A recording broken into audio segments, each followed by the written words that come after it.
তোমাদের কাছে আর কি বলে ক্ষমা চাইবো আমার জানা নেই। গত 6 দিন ধরে আমাদের এখানে কোনো রকম বড় ভিডিও আসেনি, তার একটাই কারণ গলার অবস্থা এখনও নিতান্তই খারাপ রয়েছে, প্রচণ্ড পরিমাণে ঠান্ডা লেগেছে, বেশিক্ষণ আমি কথা বলতে পারছি না। যাই হোক, নিজের মনে করে একটু ক্ষমা করে দিও। আর প্রত্যেক সপ্তাহে সোমবারে আমরা আপডেটেড টেক নিউজগুলো তোমাদের সামনে তুলে ধরবো।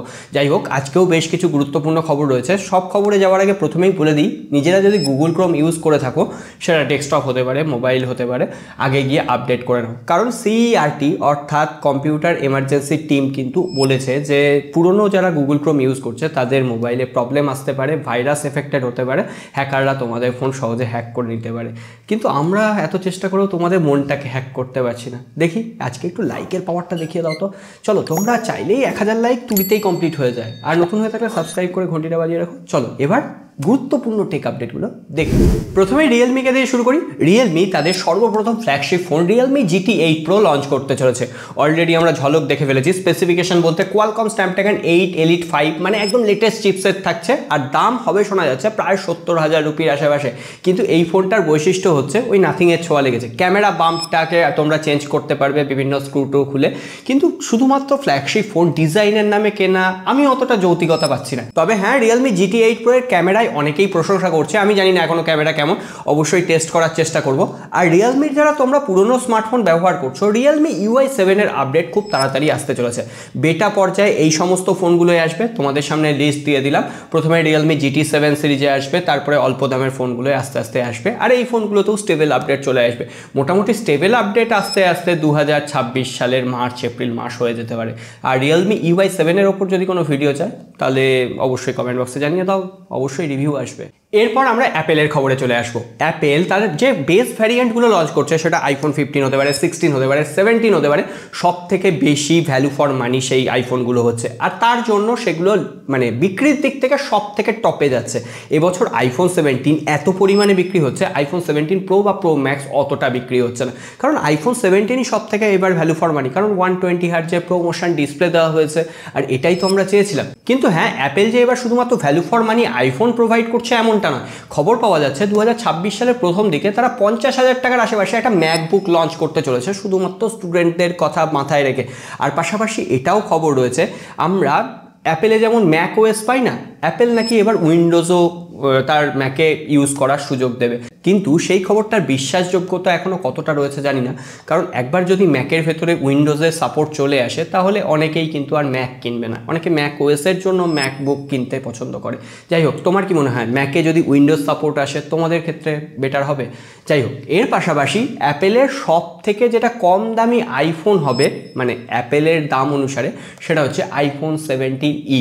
এই iPhone 17e কিন্তু খুব তাড়াতাড়ি লঞ্চ করতে চলেছে। বলা হচ্ছে 2026-এর মার্চ মাসের মধ্যে iPhone 17e লঞ্চ হবে। অলরেডি অ্যাপেল নাকি এটা প্রোডাকশান শুরু করতে চলেছে। কিন্তু হ্যাঁ, প্রসেসর হিসেবে যাই থাকুক না কেন, এখানে সিঙ্গেল ক্যামেরাই থাকছে এবার। আর এবার হয়তো iPhone 17তে 120 হার্টজের রিফ্রেশ রেট থাকতে পারে। আর যতই কম দাম হোক, সেটা 60,000 রুপির মানে নিচে দাম হবে। আর একটা কথা মানি বা না মানি, ফোল্ড জগতে স্যামসাং যতটা এগিয়ে গেছে, অ্যাপেলের ওই জায়গায় পৌঁছতে কিন্তু অনেকটাই দেরি রয়েছে।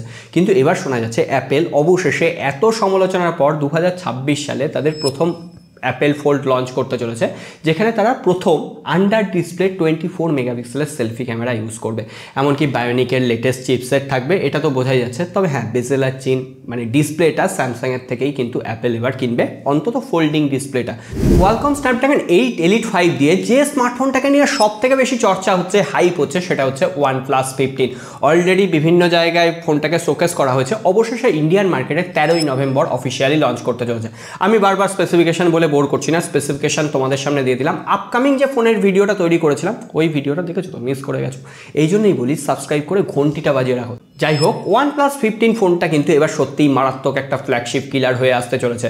তারপরে দেখা যাক, টেস্টিং করার অবশ্যই চেষ্টা করব। তোমাদের সাপোর্ট চাই এইগুলোর জন্য। অ্যাকচুয়ালি সাপোর্ট না করলে তো আর কোম্পানি আমাদের মুখ দেখে ফোন পাঠাবে না। তোমরা ভিডিও দেখলে তবে না ফোন পাঠাবে। যাই হোক, এর পাশাপাশি ওপোর তরফ থেকে খবর রয়েছে, আমরা যেমন Vivo V60e তে 200 মেগাপিক্সেল ক্যামেরা দিয়ে একটা স্মার্টফোন পেলাম 30,000 রুপি নিচে, ওপো রেনো 15 মিনি বলে একটা স্মার্টফোন আসবে যেখানে ওই 200 মেগাপিক্সেলের ক্যামেরা থাকবে। তবে হ্যাঁ, টেলিফটো সেন্সর থাকবে না। 30,000 রুপির নিচেই লঞ্চ করবে ভিভো V60e সিরিজকে কম্পিট করার জন্য, আর সেটা নাকি খুব তাড়াতাড়ি লঞ্চ করবে, হতে পারে সামনের মাসেই ওপো রেনো 15 মিনি লঞ্চ করলো, তারপরে 15 সিরিজের ফোনগুলো আস্তে আস্তে আসবে। আর 15 সিরিজের স্মার্টফোনগুলো আমি যদি খুব ভুল না করি 17ই নভেম্বর চাইনিজ মার্কেটে লঞ্চ করতে চলেছে। টেক নিউজে স্যামসাংয়ের খবর না থাকলে টেক নিউজটা ঠিক জমে না। স্যামসাংয়ের S26 সিরিজ নিয়ে অলরেডি জল্পনা কল্পনা শুরু হয়ে গেছে। 3টে স্মার্টফোন থাকবে বরাবরের মতোই, S26, S26 আলট্রা আর S26 প্লাস।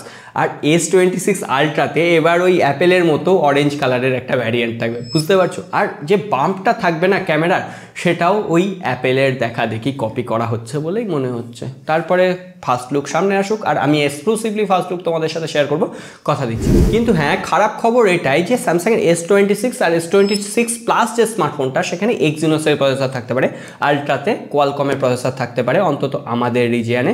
আর S26, S26 প্লাস আর আলট্রা 3টে স্মার্টফোনেরই আগের জেনারেশনের থেকে দাম কিছুটা হলেও বাড়তে পারে, এখনও পর্যন্ত যেটুকু খবর। কিন্তু যদি দাম না বাড়ে তাহলে সেটাই সব থেকে বেটার হবে। আর স্যামসাংয়ের মিড রেঞ্জ কিং যে স্মার্টফোনটা, স্যামসাং গ্যালাক্সি A37 এবং A57 যে স্মার্টফোনটা, আমরা বরাবর দেখে এসেছি এই দুটো স্মার্টফোনকে নিয়ে প্রচুর সমালোচনা হয়, তারপরে দেখি এই দুটোই সব থেকে বেশি বিক্রি হয়। যাই হোক, A36, A56 এর ক্ষেত্রেও তাই হচ্ছে। A57 অলরেডি নাকি কাজ শুরু হয়ে গেছে, আর সেটা মানে A37 আর A57 দুটোই নাকি 2026-এর প্রথম দিকেই লঞ্চ করবে স্যামসাং, মোটামুটি ওই জানুয়ারি শেষের দিকে। সো দেখা যাক কী হয়। আর যে আমরা লাভা অগ্নি 4 ফোনটাকে নিয়ে কথা বলছিলাম আপকামিং ফোনের সিরিজে, ওই ফোনটা নাকি 20 নভেম্বর ইন্ডিয়ান মার্কেটে লঞ্চ করতে চলেছে। ওই ফোনটাও কিন্তু যথেষ্ট ভালো স্পেক্স নিয়ে আসছে, 20,000 রুপির আশেপাশে হবে, আর যথেষ্ট ভালো অ্যাগ্রেসিভ লুক রয়েছে, ফিচার রয়েছে।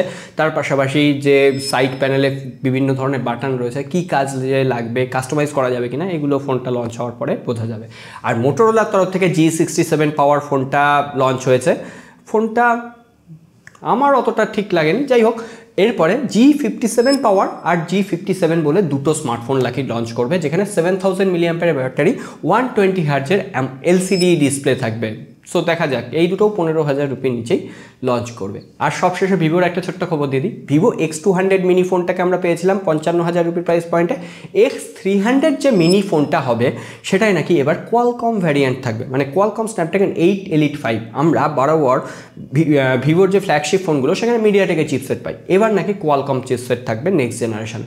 তো সেটা হলে তো যথেষ্ট ভালো হয়, মিডিয়াটেকের থেকে তো কোয়ালকম বেটার। যাই হোক, আজকের টেক নিউজ আপাতত এখানেই শেষ করছি। সকলে ভালো থেকো, সুস্থ থেকো, লাইক করে যেও। দেখা হবে আগামী পর্বে।